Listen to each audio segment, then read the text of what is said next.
Hello guys, hello हामी चाहिँ 2635 को हाइटमा आइसकेका छौँ है। यो चाहिँ रसुवा जिल्ला हो हैन। भ्यूजहरु चाहिँ राम्रै स्याङ्जान हाइड्रो पावरको नजिकै हो र हामी चाइना बोर्डरको पनि नजिक आइसकेका छौँ है। यो देख्न सक्नुहुन्छ लेक साइडको यो रुखहरु हैन, दामी छ। भाइब्स कस्तो दामी छ। उ त्यहाँ बोर्डमा लेखेका छन्। हाम्रो सरहरुले अब के कस्तो भाइब्स छ यो भन्नुहुन्छ। ल प्रकाश सर, के छ हामी अहिले स्याङ्जान हाइड्रोको नजिक छौँ र माथि के बोर्डर छ, चाइना बोर्डरको। अनि अब हाम्रो आजको चाहिँ यतिकै स्थगित हुन्छ। अब नेक्स्ट टाइमको लागि हामी चाइना बोर्डर पुग्ने हिसाबले हाम्रो टुर हुनेछ। हाम्रो यात्रा गर्ने गाडीहरू हेर्न सक्नुहुन्छ। एउटा चाहिँ युनिकर्न 160 र एउटा चाहिँ 150 पल्सर छ है। हाम्रो चाहिँ एसीमा चलिरहेछ र हाम्रो धनशेर सरले के भन्नुहुन्छ उहाँले अब उहाँको विचार आफ्नो एकदमै रमाइलो लागिरहेछ यस्तो ठाउँमा घुम्दा पाउँदा हैन। एकदमै रसुवाको एकदमै टुरिस्ट एरियातिर एकदमै रमाइलो ठाउँ। तपाईहरु पनि आउनु होला, हेर्नु होला। यो भ्यूहरु एकदमै छ। स्याङ्जान हाइड्रो जाने बाटोमा रसुवा जिल्लाको एकदमै राम्रो ठाउँ, एकदमै रमाइलो छ। आउनु पर्यो, घुम्नु पर्यो सबैले। यहाँ सबै हेर्नु पर्यो। डाँडा पाखा, खोला नाला, छहराहरू एकदमै छ। नेता रमाइलो छ ठाउँहरू। त्यही छ, आउनुहोस् तपाईहरु नि, हेर्नुहोस्, इन्जोय लिनुहोस्। हेर्न सक्नुहुन्छ। अब यहाँ चाहिँ यो पानी चाहिँ झर्नाको रहेछ सायद, त्यहाँबाट झर्ना छ है गाइजहरु।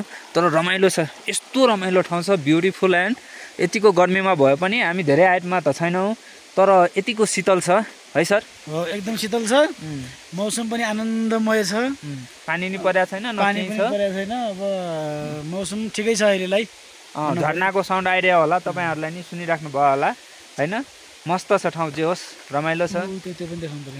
हेर्न सक्नुहुन्छ। यो चाहिँ त्यहाँ हाइट छ है। म तपाईलाई बोर्डको देखाइदिन्छु अहिले हैन। आउनुहोस्। र यता रसुवा जिल्लामा कुनै ठाउँ घुम्न मन लागे या त्यो सम्बन्धी केही जानकारी चाहिएछ हजुरहरूलाई भने कमेन्ट गर्नु होला हैन।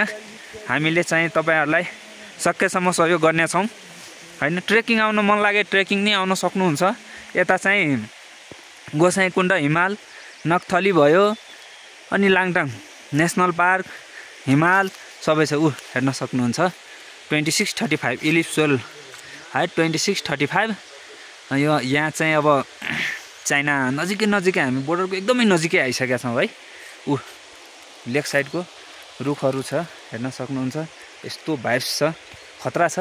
अहिले अलि सिजन भयो, नत्र लाली गुराँस पनि निकै फुल्या हुन्थ्यो। सिजन अफ भइसक्यो हैन।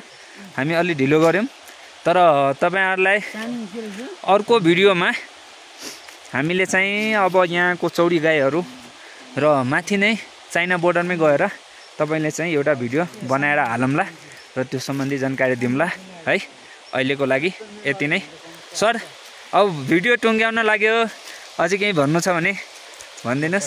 यो चाहिँ हाम्रो यहाँ अहिले देखाउँदै यो स्याङ्जान हाइड्रो 78 मेगावाट रहेछ हैन। यहाँमा माथि उसमा अब यहाँदेखि 14 किलोमिटर माथि हाम्रो स्याङ्जान हाइड्रो 78 मेगावाटको 78 हो नि, 78 हो। 78 मेगावाट जलविद्युत उत्पादन भइरहेको रहेछ यहाँ माथि।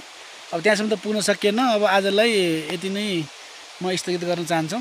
अब नेक्स्ट टाइमको लागि अर्को भिडियोको लागि प्रतीक्षा गर्नु होला। ल है गाइस।